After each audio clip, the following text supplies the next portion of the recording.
Hello everyone, welcome back to another episode of Thoughts on Leaders, an initiative by Thoughts on Education by Collegedunia.com. So today we are having Professor Prabhu Aggarwal, who is the president of NIIT University, Nimrana, Rajasthan. So welcome to the show, sir. I would start off with a small brief introduction of yours. So Professor Prabhu Aggarwal, a bachelor's from IIT Kanpur and MBA and PhD from University of Washington. Professor Aggarwal started his academic career with Foster School of Business, University of Washington, and thereafter spent close to 20 years at Mason School of Business College of William and Mary, Williamsburg, Virginia, as faculty and assistant dean. He has held the position of founding vice chancellor of Opijindal University, Raigad from 2014 to 2018, where he is credited with crafting the foundation and arches on which the institution stands today. Welcome to the show, sir. Thank you. Thank you for the invite, and I'm glad to be part of the Thoughtful Leaders program organized by you. Thank you I'm so looking much. forward to my interactions with you and talking to your potential audience. Thank you so much, sir. So, beginning with the interview, so the first question is being a leader of NIIT University. So, what is your philosophy of leadership and how would you describe your leadership style? Thank you, Konark, for that question. Well, leadership is a very personal issue, and I would say that it's developed over time. If you trace back my career, I have spent maybe in my last 35 years since my postgraduate studies in my entire life in academia, other than some time as a chief learning officer of a very large conglomerate also. And what I have lived in and grew up in is a very flat hierarchy in the US especially and in academic institutions. So given the flat hierarchy, I have evolved also into a leader who believes in flat hierarchy. So for me, leadership is inclusiveness. My leadership style includes empowerment. My leadership style includes authenticity, meaning who I project who I am. My leadership style reflects openness and transparency and accessibility. And lastly, I believe that as a leader, I am there to be a coach and a mentor to my team to achieve their results, both personal and professional. So that has been the cornerstone of my leadership style over the last 20, 25 years, especially given that I've grown up and lived my professional life in academic environment primarily. So that probably is the best way to describe it. Okay. So, moving ahead, sir, so do you have any extracurricular activities and programs to enhance the skills of the students or expose them to real world challenges?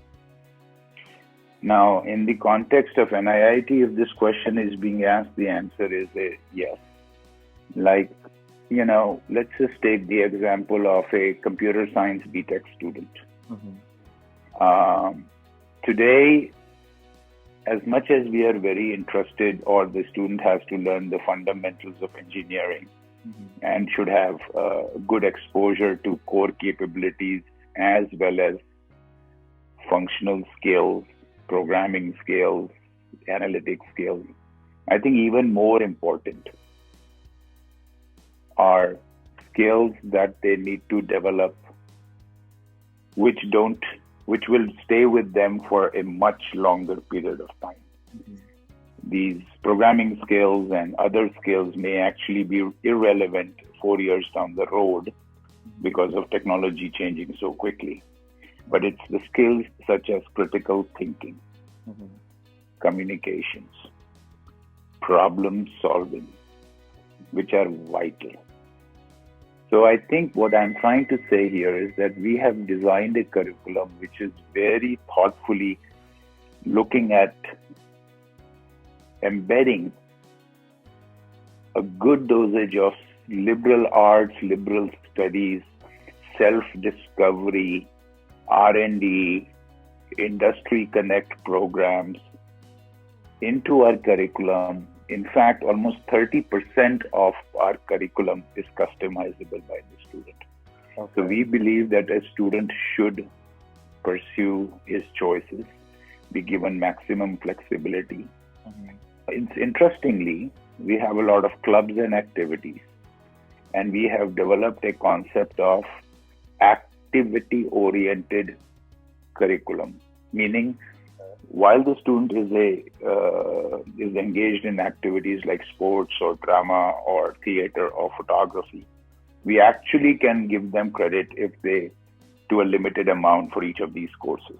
NIIT University is a fully residential campus. We believe learning takes place 24/7. So classroom teaching is not our basis of developing the student. So the emphasis on soft skills, on life skills, on the other ones that I mentioned are more important in my mind in developing the whole individual. We also have this very strong industry practice program. Every student spends 6 months with our industry partner in the last semester. And it's not an internship. It's actually, they are on job. They go work there. So if we put all this together, you can see where this is evolving. It's a very unique and pedagogically advanced way of thinking. Okay. So, talking about the extracurricular activities, I just remember I visited NIIT University campus a year and a half back. So I was told that if you had to come in early in the morning, we have it. Students go on a trekking beside the hills we are having. They camp in the night as well. So I just like the culture of taking students on a small trek. Actually making them see what life skills actually are, and how do people actually survive in those areas. So that is also another good thing which I saw in NIIT University. So although you have answered my third question along with this, the curriculum, and I think that is the best part of an academician. He knows what the person is going to ask, and here are your answers before you ask it. Okay, so Thank you. Moving ahead to the next question. How did the transformation from Chief Learning Officer at Jindal Steel and Power Limited to the founding member of a university take place, and what were your learnings from the transition specifically? I had an interesting journey. I told you, so after graduating from Kanpur and leaving India and spending almost 25 years abroad, my family and I had an opportunity to come to India. And when I came to India, I decided that I wanted to do something different. This was about 7 years ago. And I ended up working with a very large company as the chief learning officer. And my job was very interesting. It was to develop internal capabilities within our existing managerial pool, senior management, as well as create a talent pool. So that was a fascinating journey that was going on. And while this was going on, this new university concept that came up happened simultaneously. Okay. And the group decided that I would be the natural choice to go forward and lead it since of my academic background. So I never actually left the chief learning officer's position, to be honest. But I continued, but I took on the additional responsibility of setting up a brand new university on engineering and management. In fact, they were amazing learnings. So when you look at the regulatory environments, when you look at the building a cadre of faculty, marketing and admissions, those are very unique in the Indian context. And I guess being from outside in the college environment, those are things that I had to learn very, very quickly. Right.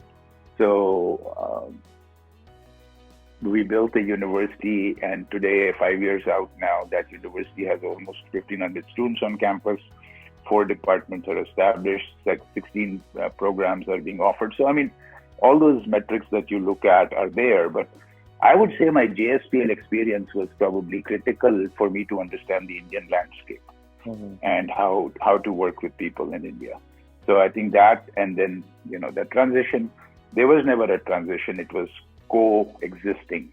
So while I was the CLO, I was also the Vice Chancellor of O.P. Jindal University in Raigad. Okay. So I really can't say it ended at one point and it started at another point. I think it was a continuum, and I think JSPL was being the foundation that was sponsoring the university was critical to our success. So that linkage was also very important. So I think I was equally comfortable being linked into the two systems. Right. Okay. Very great, sir. So with the competition so high, how do you guide students to survive in such a competitive scenario? Well, competition has been high forever. I don't see how it's changed. I think today's students have more options. In fact, I think competition is going down, to be honest. Okay. I was thinking, in my opinion, when I was graduating in the 80s, I think, or I was a school student in the 70s, and I had to choose college. I mean, there were limited options. I mean, all I could do was either aspire to go to the IITs, or if I am a biology student, I would aspire to go to the medical colleges. And there were no concepts of private universities, private colleges, and so on and so forth. Today's student has so many more options, right?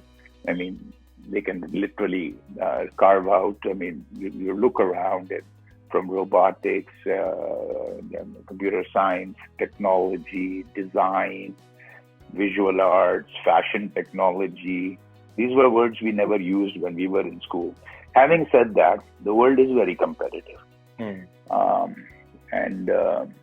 So we are very, I would say we do three things, and we do three things very consciously at NIIT. Number one, our programs are called recession-proof. Okay.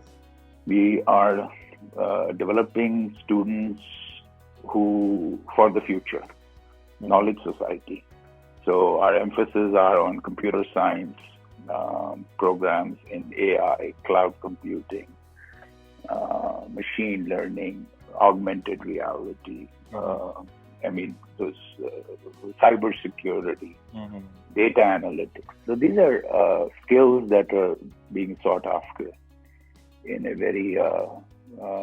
There's a lot of need for these skills, right? So I think that, and also our IMBA program is also similarly focused on digital marketing, is focused on financial technology, is focused on business analytics.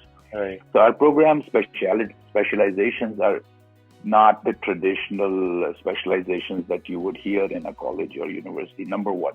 Number two, so that gives us a very solid foundation for our students, that you are learning skills that are recession proof, as I say.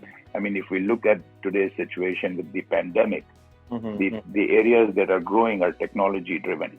Right. So, our students are not finding it difficult. I mean, even we have had a 100% placement record, and this is not that typical. This is a 100% placement record audited since 10 years of our existence. We will achieve the same number this year also. Why? Because we work with 700 industry partners. Right. And the 700 industry partners are critical to our success, because we have developed relationships. As I told you, all our students, undergraduate students, will spend a whole semester, 6 months, with their industry partners. And these are very big names in the industry, in the spaces that I have already discussed. Right. And 75% of those students, 3 months into their internship, get a PPO. So again, we have already, it serves multiple purposes for us. There are some students who opt out. They want to go for higher studies, career, different career choices. That's always the case. Some people, a lot of students are interested today in startup cultures and entrepreneurship. So, we have a Center for Entrepreneurship and Innovation to support their activities. We have had success stories of people. We, have thought very differently from the classical construct of a university. So, we always hear that India has an employability gap. Well, X number of students are coming out, but only 10% of them are employable, and the industry wants so much, and there is a big gap. I don't think that problem affects us, and we have carefully thought about this. So one of our stated missions is to create an employable student, industry ready, who can be employed on day one, hour one, minute one, and be productive. Very nice, sir. So, I just like the way you think of, putting your words together. So probably, if I would have been a student, I would have been convinced for an admission in NIIT University till now. Okay. So, sir, moving ahead, what do you see as NIIT University's greatest strengths? So, the vision of NIIT is to be the role model for the future, role model for universities of the future. Okay. So that's the vision. But essentially, there are 4 core principles on which the NIIT University has been built. One is technology-based. Why? Because we have 40 years of history behind us. Our founding organization itself has been in the learning space since the 80s. So we leverage that strength. And as you can see, education and technology are blending together. So that's a very strong strength of ours. Right. Number 2, we talk about our industry linked. Right. We talk about industry linked in multiple facets. And as I've already explained before, the industry practice program, we also actually work very closely with industry partners outside of the industry practice to develop actually programs which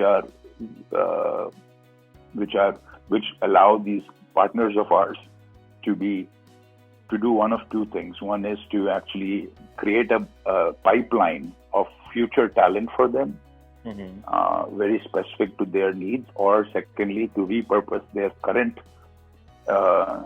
employees so that they are upskilled in their talent pools. So it's kind of like a management development, executive development, skill development initiative of ours. Okay. Number 3 is we talk about research-based. Now, what research-based means to us is we believe scholarship, research is critical to the overall development of the student. And we also don't talk about research in the classical sense. Of course, we encourage our faculty to create and write papers, scientific papers that get published, attend workshops, present in workshops, all those exchanges. We definitely are. I'm saying everything is in addition to that for us. As research is a skill. We encourage an R&D mindset in our students from day one. So they do an R&D course and the capstone course. So, and they get to choose which faculty they want to work with and what problem they want to study, what kind of research is involved. So they are inculcating research concepts as they are growing into getting ready to leave the university. The third important thing for us is research is also how we take an idea in the lab to the market. So the concept of rapid prototyping, the concept of innovation, the startup culture. So I think those are the 3 pillars on research that we focus quite heavily on. We also have a very strong focus on education technology, and we are now rolling out a center of education technology. And especially given this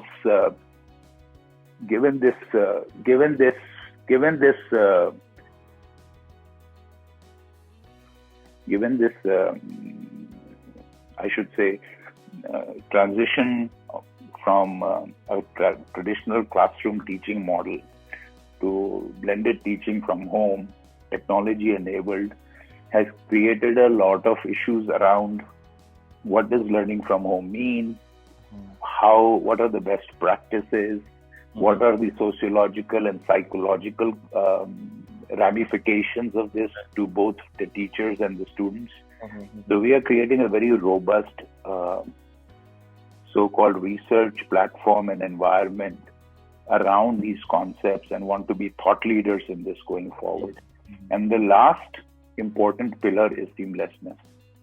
And seamlessness to me, if I want to describe it, I think the best word to describe it is there are no boundaries. Seamlessness. So if you go to our campus, we actually don't have a boundary wall. So we are seamless with nature. We are seamless across curriculum. We want our students to be equally good in computer science and liberal arts and finance. So it's seamlessness. We are seamless with the nature. We are seamless with our community. We are seamless. I think recycle and reuse 90% of our water. 100% water is rain harvested. So we are seamless in our thinking. So these are the 4 core pillars of our university. And this is the strength, and we need to build on these. Okay. So talking about the seamlessness, I see that you're seamless in answering questions as well. So you have answered another question of mine in the existing question.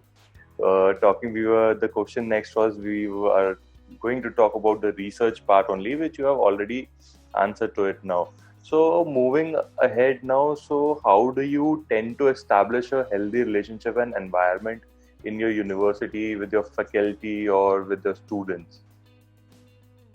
Okay. I think I may have alluded to that in my earlier answer on my leadership style. So I'm not hierarchical. I'm transparent, open, easily accessible, and a good listener, I presume. And those things, I think, help.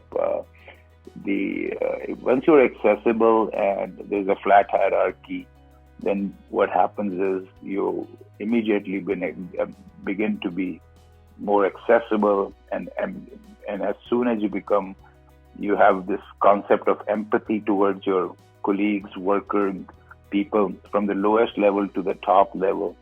I think that works. So that's culturally built into me.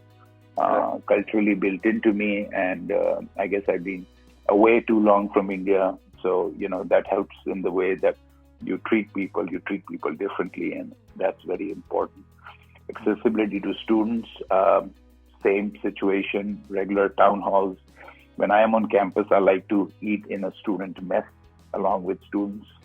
I think that just sets the right tone. It sets the right, gives the right message. Hang out with students in cultural events whenever I can. Just be yourself. I think NIIT in general has this very strong concept of a focus on people. People are our assets, and we are going to work with you. Right. We understand mistakes happen, but that's okay. Mistakes allow people to take risk, and risk should be acceptable. Right. So we are about. So I don't know. I'm just joining NIIT, so I will have to take that culture over there. But that's me. Okay, sir. So you have dealt and changed the lives of thousands of students over the last decade. So how does that give you an insight into the need of the hour for the students, which they or the parents might not be able to foresee? This is a very evolving question. So there are two ways I can think about it, but on the philosophical level, I think today the undergraduate student is too worried about the job situation. And I strongly believe that, a student should get a good, wholesome, all-encompassing, seamless education. The first job will come, no issues. And if the first job doesn't come, carve something out. But don't come to university just for a job. The job will happen, so on and so forth. Think longer term. Think career. Think where do you want to be 10, 15, 20, 25 years from now. Problem is we're going to live too long right now, 75, 80, 85, 90 years. Can you imagine getting a job and being in the same job for 60 years? No. So I think what I tell my students when I counsel, when I talk, is I say, okay, get your first job, settle in it, see if you like it, but be ready to move on. You know, I like to counsel students and parents also that become a lifelong learner, because you don't know when you will have to learn a new skill and be ready for something else. You might join something, get really excited, and find 5 years from now that this is not what we want to do. You might have to switch.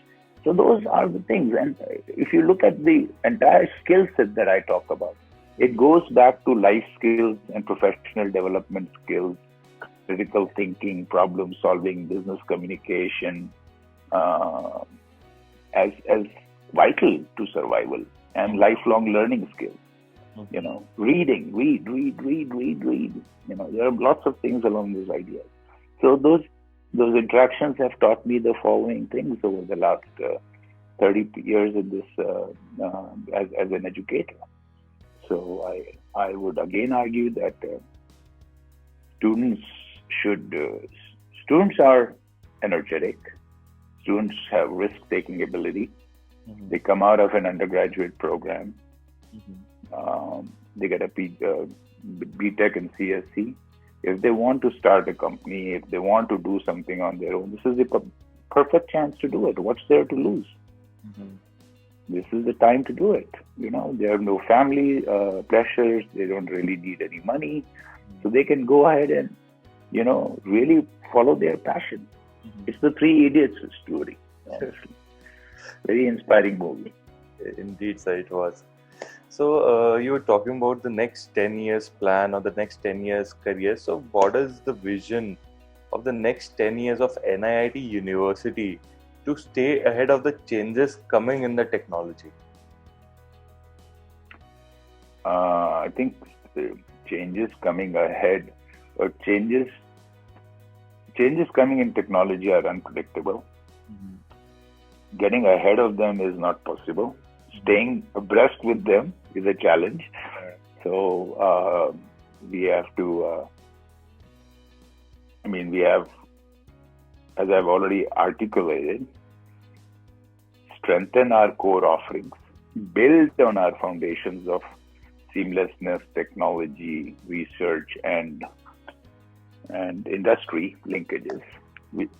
Maybe a fifth pillar or some other thing will evolve. 10 years is too long in today's mindset. I'd like to build a 3 to 4 year plan. Look at where new opportunities are coming up of areas of mechatronics, IoT. The world is getting connected. Fundamental industries are getting disruptive, from the automobile industry to the power industry. What are the challenges there? Look at how, as I said, a big focus of ours going forward in the next 2-3 years is going to be on EdTech. Create a very robust, research-driven program around education technology. We are also contemplating offering degree programs in education technology and related issues like sociology of education and behavioral sciences in the education area, the economics of education. So I think there are a lot of open opportunities that we have to build on. We have to continue strengthening what we already have, and we need to continue looking at where we will be going in the next 2, 3, 4 years. So I think I'd kind of leave it at that. It's a constant exercise. Right. Okay. So one last question, any message you would like to give to the aspiring students who are looking towards to join NIIT University in the coming admission season? In fact, I'm going to give this message to all aspiring students, not just to NIIT University. Follow your passion. Number one. Number two, before getting into a university, go visit them, take a look, make sure you're comfortable, you're enjoying the ambience, the things that are happening there. Number 3, it should offer to you what you are looking for in terms of your overall career goals, not a degree goal. So is it going to meet your aspirations if you want to pursue higher education, or you want to do research, or you want a job? And 4th, go have fun and make those important issues. 4 years of college are going to be the most precious times of your life, by the way. And beyond classroom, think about hostel life. Think about the friends you will make. Think about, even after 40 years, my entire social network is my IIT Kanpur batchmate. And the same thing will happen to every college-going student now. So that is, I think, some of the 4 or 5 metrics that you need to look at. Beyond the usual metrics that you are focused on, how much is the fees, how much are job and all that stuff. It's okay, that's practical, worth looking at. But beyond that, you need to go beyond, and it's not NIIT or any other university. You choose. You have a lot of options. You're very lucky people. Right. We were not lucky. You are lucky. Make choices. Make informed choices. Right. Thank you so much, sir. That was such an insightful message for the students, and it was an insightful interview as well. So everyone, this was Professor Prabhu Aggarwal, President NIIT University, with us on the episode of Thoughtful Leaders and Initiative by Thoughts on Education. Thank you so much for speaking with us, sir. Thank you, everybody, and thank you for listening or logging in. Wherever you are, stay safe, and look forward to interacting with you somewhere in the future. Bye-bye.